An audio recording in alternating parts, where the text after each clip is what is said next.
രേണു സുധി നമ്മളുടെ ബിഗ് ബോസിൽ എത്തിയിരിക്കുകയാണ്. പ്രഡിക്ഷൻ ലിസ്റ്റ് കണ്ടപ്പോൾ തൊട്ട് ഞാൻ ഇത്തവണത്തെ ബിഗ് ബോസ് കാണണമെന്ന് ആഗ്രഹിച്ചതാട്ടോ. കാരണം എന്താന്ന് വെച്ച് കഴിഞ്ഞാല് ഇത്രയേറെ സോഷ്യൽ മീഡിയയിൽ അറ്റാക്ക് നേരിട്ടൊരു പെണ്ണ് വേറെ ഉണ്ടാവില്ല. കാരണം ഭർത്താവ് മരിച്ചൊരു സ്ത്രീ ഇങ്ങനെ ചെയ്യാൻ പാടില്ല, അങ്ങനെ ചെയ്യാൻ പാടില്ല.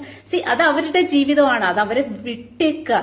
V are nobody to judge them. ഞാൻ ഇതിനു മുമ്പ് അവരെ കുറിച്ചൊരു വീഡിയോ ഇട്ടിട്ടുണ്ടായിരുന്നു. ആക്ച്വലി എന്തിനാണ് നമ്മൾ അവരുടെ പുറകെ പോകുന്നത്? പക്ഷേ ഇന്ന് രേണു പ്രൂവ് ചെയ്തിരിക്കുകയാണ് ദാറ്റ് അങ്ങനെ ഈസി ആയിട്ട് എത്തിപ്പെടാൻ പറ്റുന്ന ഒരു പ്ലാറ്റ്ഫോം അല്ല ബിഗ് ബോസ്. അവിടെ രേണുവിനെ എത്തിപ്പെടാൻ കഴിഞ്ഞിട്ടുണ്ടെങ്കിൽ it is her hard work. What ever B it is, photoshoot ആയിക്കോട്ടെ, ആൽബം സോങ്സ് ആയിക്കോട്ടെ, വാട്ട് എവർ.